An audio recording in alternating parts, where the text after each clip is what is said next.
Previously on Nerd Punches Nerd, and it has a very good resolution and ending, which isn't necessarily easy. You know what? I'm gonna posit a theory that the reason that the Matrix ending is good is because they didn't try to do something unpredictable. They told you what was going to happen.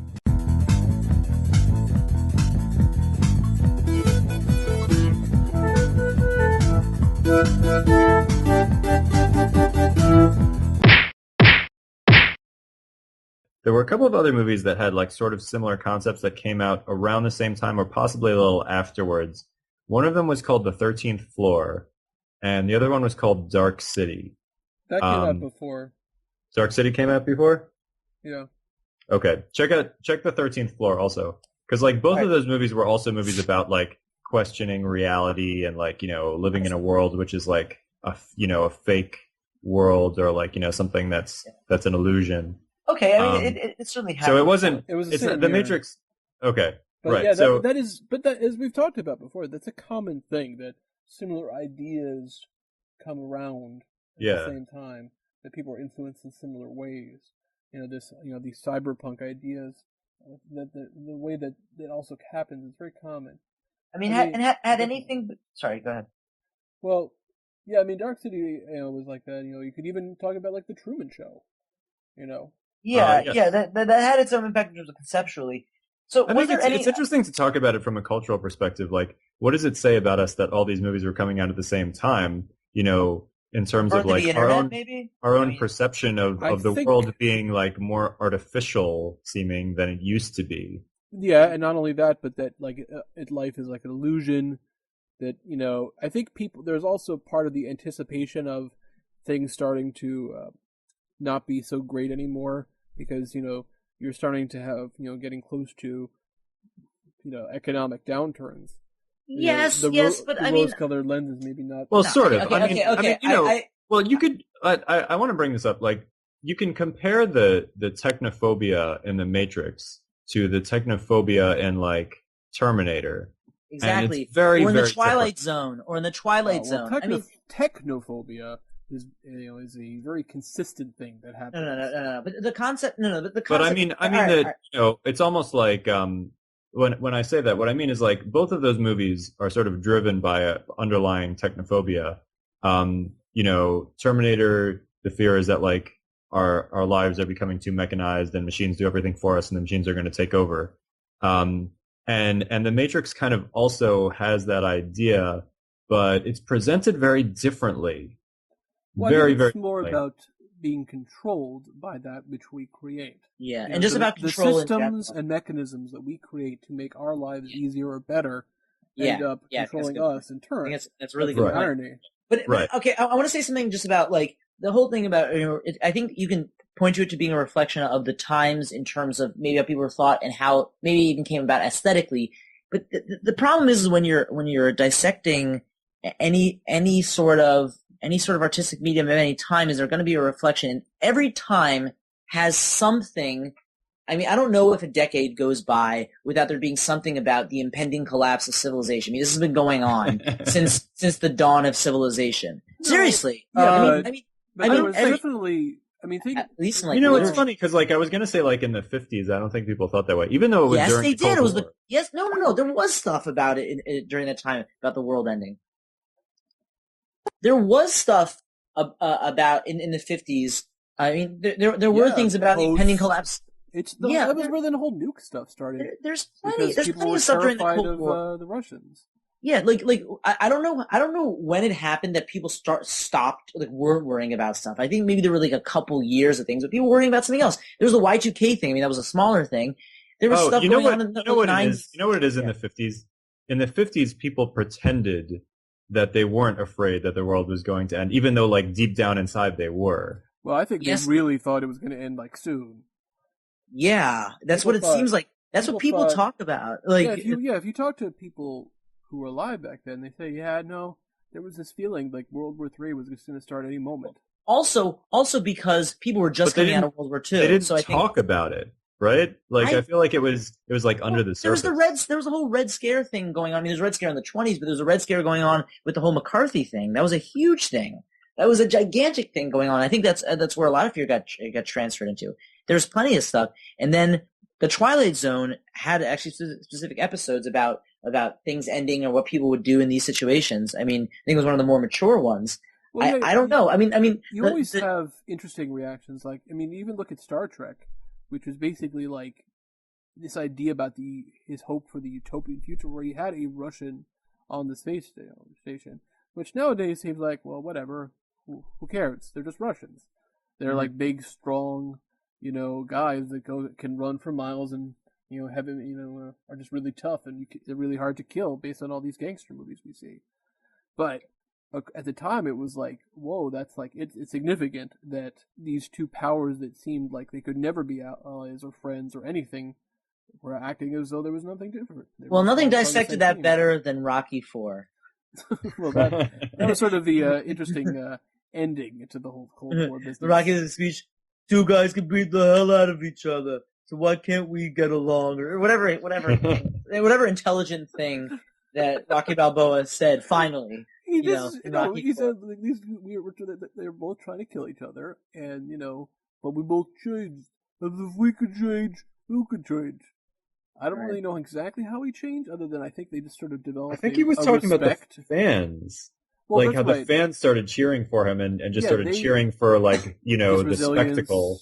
They were cheering for the spectacle of it instead of rooting against him because he was the bad guy. Well, not just the spectacle, but the fact that he had the heart and will and the performance. Yeah, they were cheering for the performance of it. Yeah, but I think we're getting a little off track here. I wanted to talk. Wait, isn't this podcast supposed to be about Rocky? Yeah, is it so? Is it everything of Rocky in the Matrix? Are we doing Rocky cast right now? Listen, Rocky did actually take place in the Matrix. He just didn't realize it. I mean, of course, it's interesting when they talk about where the movie is supposed to take place. And it's sort of this vague late 90s situation, where it's just sort of like, technology is a certain point, but it's not at a certain point. Like, obviously, as we, we know later on, but also we can conjecture even from the first movie, technology gets more advanced than what we see from quote unquote Earth in the movie. Right. And obviously there's clearly some level of stagnation that's being enforced for a reason. They're not going to be able to get past certain points. You kind of wonder about people developing physics stuff, and maybe they're trying to do measurements and everything, and all the data is being falsified because they don't want them to actually make any kind of real discoveries, which would be an interesting thing. Or, for example, why is it that they don't know about any aliens or alien signals? Is because they're inside the Matrix and all that stuff is hidden from them. Right. There's all sorts of little things that you start delving into it that. What's this thing about aliens? I mean, how do you know people can't know about aliens? I mean, it's just that we haven't received any signals from aliens, and mathematically it doesn't make any sense that we haven't heard. What does that have to do with the Matrix world? No, I'm saying if they could control the environment, they could just keep everyone in isolation and add to that. I don't know. I'm not convinced by these mathematical arguments about we would have heard from aliens. I think a lot of that sort of assumes faster than light travel, which it doesn't. No, it's just talking about signals, like any signals. Like, we have a lot of stuff that comes off of the Earth, like TV and radio stuff. Right. We're just talking about any kind of ordered anything. Now, the sources, there are obviously going to be explanations. Like, the simplest explanation is, we were the first to develop signals, or, like that kind of thing. It's pretty simple. Anyway, I want to talk a little bit about some of the naming conventions that they used, because I think that it's sort of interesting to think about whether or not it was all intentional or they thought it was cool or not. I think in some cases you could say for sure. I mean, Neo, obviously it means new. Some people say, oh, it's an anagram for the one. I think that's a happy coincidence that they just sort of probably stumbled into. Probably. And of course, Morpheus, though, is interesting because, we all know Morpheus is the guy from the Sandman. And apparently they told Lawrence Fishburne to use the character from Sandman as sort of an influence on the way he did his acting performance. Really? I had not heard that. Yeah, so I think, I think you could definitely say that there's something there, considering that they said that explicitly. But that being said, what is it about this, he's the controller of dreams, essentially. He's the person between dream and reality, right? I think it's pretty clear what's happening there. Yeah, I mean, he's the passageway, essentially. Right. So then, I think those are okay. Those two are pretty obvious. I mean, also it becomes clear from also the later movies that he's a very important figure to the resistance, and that he's one of the main. He's probably one of the big figures with like recruitment. He's really done a lot for it, and he knows how to navigate between both. Also, he's competent outside too. That's the thing. Right. He's very competent as a captain too, especially when he puts on that great hat, or that skull cap hat when the beanie or whatever when the Sentinels come by. Oh, that's right. Yeah, that's good. And of course, the names of the agents: Smith, Brown, Jones, using the most popular names in English. How do you know the other ones are Brown and Jones? That's what they're listed as. Okay. So, I mean, obviously, it's a reason that Smith even more so. It's the most popular last name.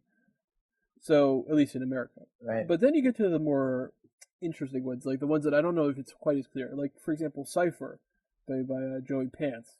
I mean, you could say that maybe it's called Cypher because, is it a mystery whether or not he's really on the same side, etc. Or maybe it's just because it sounds like a cool hacker name. Yeah, I assume it's just like, oh, this is a cool hacker name kind of thing. I don't think they put that much thought into the names. It's my guess. Then you have to wonder about Trinity. I mean, obviously there's a lot of sort of, Christian symbolism, considering, one point, Cypher says to Neo, "Oh, Jesus," and they talk about how, he basically comes back to life, he's the savior, blah, blah, blah. But what is it about the name Trinity that means anything? Well, why does she have that name? I mean, it can't just be a coincidence. It can't just be arbitrary. So why does she have that name? I don't think it's, even though it's like Trinity is a very Christian sort of concept, I don't think it's supposed to be specifically Christian. Okay. So what are you thinking? It's hard to say. I mean, Trinity... Go ahead. I mean, you could talk about like a 3-in-1 type of thing, but why does she have that? There's nothing, I mean, just thinking about her character, there's nothing particularly, triple about her character or personality or like her role that I can think of. Yeah. It's hard to say. I will say this though, I mean, like, it's, maybe they didn't put that much thought into all the different people's names. However, basically the cast members, at least the main cast members, had to like read a few of these like different books before they started filming. Like this book, like Simulacra and Simulation, or whatever. Like this book, The Invisibles, that apparently was written by Grant Morrison. Ooh, bring up some controversial, very, very, very, very nerdy controversial material. You have to be very nerdy to know about this controversy. But ooh, you just brought up a hot button topic. Yeah, Grant Morrison, basically at one point he came to the set. He said, "Hey, I have an idea for what your movie should be." Jeremy, do his accent. You can't do it without the accent. Well, let's see. How does he sound? He has a low Scottish accent. I think your movie should be about something called The Invisibles. All right, that's great, Grant. Yeah, this movie's actually it's about ponies. No. Yeah, let me tell you. I'll just write it. It'll be called The Matrix, and he writes it down. And we'll just throw this in the trash for you, Grant. we'll do you a favor. Yeah. Or maybe, as he said, that they just had copies of The Invisibles around for reference or reading or whatever. I don't know. Right. Okay. So putting aside The Invisibles, what books were officially part of the Yeah, so there are a few things. So they had to read things. John Baudrillard's Smoke Run Simulation. Yeah, they had to read like Plato's thing of the cave or whatever. Allegory of the Cave. Cave. Like looking at the shadows on the wall, and if people were chained to a wall, looking at shadows on the wall their whole lives, they believed that was reality or the shadows were real, something like that. And just other things. So they actually had to go through a whole process beforehand. And maybe, some people say, Grant Morrison, that they had to read copies of The Invisibles beforehand or that they read it beforehand. Who knows? But there was a huge pre-production process. That's basically, I think what's there. Who knows if every single name just had a purpose? I mean, they also were very into aesthetic anyway. So there's some things that were there just to look cool, which I like. But yeah. I think that makes sense. I think it's interesting to sort of close it off here before we get to the sequels. talk a little bit about a little kind of thing I would call what if. Okay, hold on. Before we get into the what if, there is one more thing I want to address about the first movie that I think we should at least touch on, which is a little bit controversial, but it's the idea of the magical Negro. All right. Because for those who don't know, the magical Negro is a trope that pops up in movies where like the main character who is white is assisted in some way by a secondary character who's usually black or some other, minority race, and often seem to have some kind of like mystical or you might say exotic sort of abilities or powers that they use in the service of helping the white character achieve whatever they're trying to achieve. So there's been a lot of debate, I think, about whether The Matrix is an example of this or not. Because especially the first movie, really Morpheus dedicates his entire existence to, to helping Neo become the one. And you also have the Oracle, who is sort of almost like a secondary magical Negro character who also, fits the trope and is also like, trying to help, Neo achieve his oneness in a sense. And I think it's something that's worth bringing up and just at least touching on as a somewhat controversial, criticism of the movie. I think it would be legitimate, but here's one thing that throws a wrench into that. Will Smith was first approached to be Neo, I believe, and he turned it down. First approach. That is actually going to be part of my what if talking, because originally the Wachowski wanted Johnny Depp to do it, and after that they wanted to. Oh, interesting. And after that they wanted Will Smith, who said no because I don't like the this bullet time stuff. It seems like it's not going to work. And he had said that he thought he wasn't strong enough. He has said before, I think, that he said that he wasn't strong enough as an actor at that point to pull it off. He did say that, yeah. Whatever. I mean, like, is Keanu Reeves that strong? I know. It's sort of an odd reason for someone like Will Smith to turn out a movie like The Matrix. Well, honestly, he did Wild Wild West. honestly, I think it would have been a different movie. I don't know if it would have been as good. It's hard to really speculate, but Will Smith would have pulled it off. I mean, I don't think there's a lot of. I think he could have. I think he could have. I think he actually probably could have done really well. I mean, he's good at it. It would have been a different sort of thing. I mean, we just so associate The Matrix now with Keanu Reeves' performance of being kind of this blank guy, and he kind of worked with that because he was kind of this blank slate. Absolutely works. It works gorgeously. So, and then the other piece of it is like I'd be willing to accept a lot of the magical Negro stuff that may be an issue with it or that may be part of it. The thing about it though is that there's a lot of I find that I think there is this racial overtone or undertone or something to the movies, but I don't know if it's supposed to. I don't know if it's supposed to just have the message like, oh, these people are the ones who know what's going on, or if it's just kind of like they're trying to show different races of people. Now, you had mentioned, Sam, that the people in Zion, they were mostly of color. So like maybe maybe they really were trying to say something like well, the people who really survive and really can resist, maybe what Wachowskis were thinking of or sort of thinking. The people who really rebel and the people who really are the true people or whatever are the people of color, and they have the wisdom and they'll fight against the system. I don't think I would go that far, but they did have Cornel West in the sequels. Yeah. Who did he play again? Probably himself. But they did other racial. I mean, they did other things. I mean, I think no. I mean, the fact that like, especially like in the second movie and the third movie, like the majority of characters are black or I think they're mostly black. That does kind of cast a different perspective on the whole issue of race. But at least the first movie does seem to suffer a little bit from falling into those sort of cliches or traps or whatever you want to call them. I don't know about.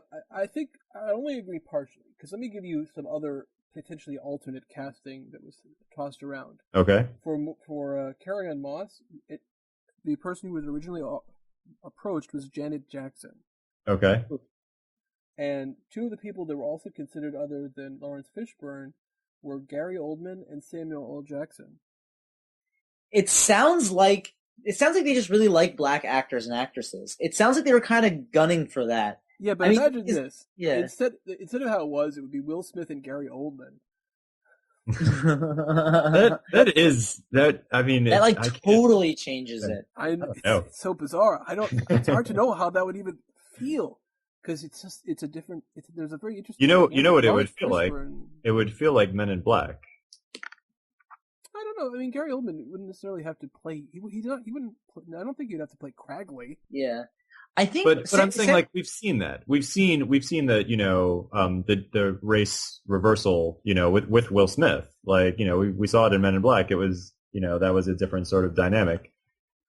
You also although if it was Samuel Jackson and Will Smith, that would also have been a different dynamic. It's tough because I think what's tough, and this is my own sort of like just statement anyway. It's tough because we live in a world where there are races. So no matter what, I think you're often going to fall into some category because if you're making it all white, that's going to be an issue of not having any white people. If you make it all black, it's like, well, why is this white person making trying to like pander? Or try to show how liberal they are or something. I think it's easy to fall into traps wherever you go when you deal with like the racial question. I think the one way or the other falls most closely. Yeah, I'd say that. Trope. I would say even if it's not like a perfect thing. There's a lot of things like this matronly lady. She's cooking. She has some kind of seemingly mystical power. Although as we find out later, it's really all just design. She's designed to be able to predict the future, using mathematical calculations that are very impressive. And then it comes across. The cool thing also about the whole Matrix thing is that everything comes across as like a human thing, even though she's a program. I think that's what's really cool. Well, before we get into, there's one thing I want to talk about, but it sort of ties into this another potential what if, and this is another what if that was actually something that was originally planned. The original plan. Now, one of the classic plot holes that people talk about with the Matrix is this idea about, well, why are the machines doing it anyway? Now, as we know from the Animatrix, the origin was essentially, machines were built with artificial intelligence as helpers, and basically it sort of led to a situation where they were being oppressed by humans. They started their own nation, and they basically started fighting each other. And that story also has strong racial overtones because it sort of reflects, things like slavery, the civil rights movement, persecution of like indigenous peoples and like colonial. Yeah, they put a lot of stuff. Like that. All that stuff was clearly like being referenced in those stories, like clearly being referenced, openly being referenced. But like getting back to the reason. Other than, just petty, like, we're doing this to oppress people, why do they bother? Why do they care about having humans in the Matrix? What does it matter? Why do they need to keep them around? And then, of course, the reason that they said in the movie was a simple one. They said, we need it because the human body produces 14 million BTUs of heat. BTUs? I don't think it was 14 million. No, it was like 10,000, but... It was, and of course it's simple because all we have to do is just liquefy the remains of dead humans and feed it to them intravenously. Well, it's a seamless system. It's a giant Duracell battery.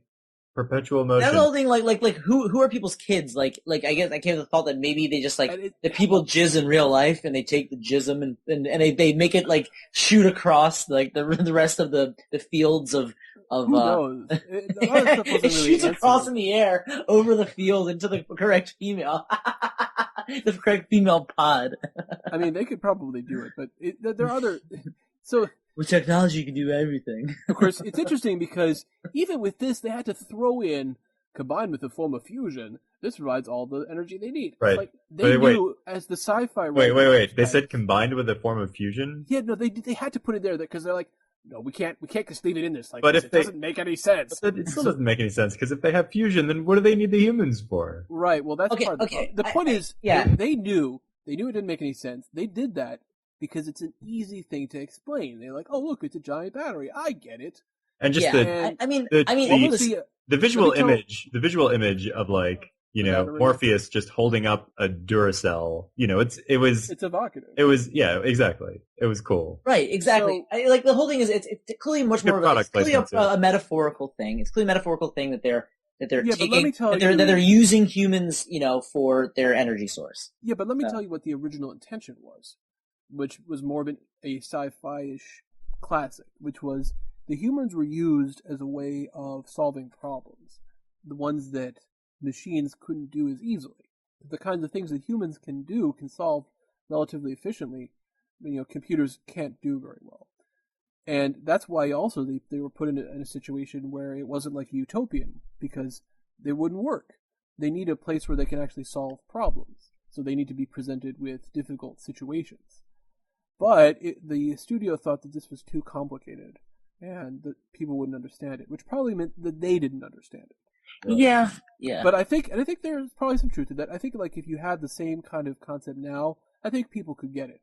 But there's there's a big difference. That's over 10 years of difference. And that was sort of, people still had this computers are magic thing, and they didn't really understand that kind of idea about computers and doing stuff. I think people could swallow that kind of concept. So I think when you start looking at it from that perspective, it makes a lot more sense. Which is that the plot hole was put in there because they didn't have anything better. They needed to have a simple way to explain it. And would the movie have been better? I don't know. I think it would have made more sense, but it wasn't necessary to make the movie good. Because, it's still a reason to keep them around.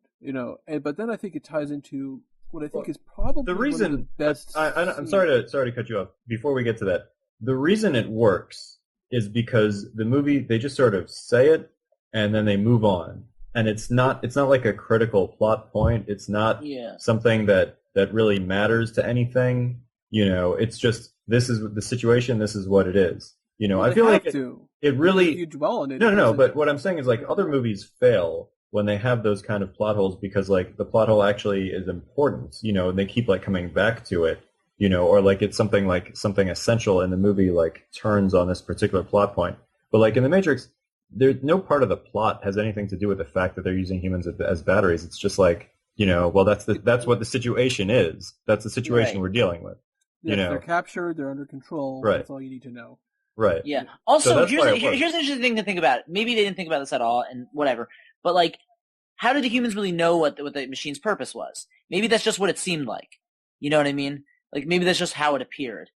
Yeah. That could be an interesting point. Yeah. That's more of a fanfic sort of thing, and I will not write that fanfic. But... the original concept was this because we know that's what it was.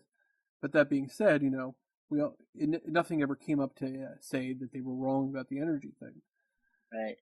But this brings us to one of the best scenes in the movie, which is the scene in which Agent Smith is interrogating Morpheus, and he disconnects himself from the communications of the other agents. He disconnects himself from the Matrix in a certain sense, not purely from the Matrix, but he takes the earpiece out of his ear.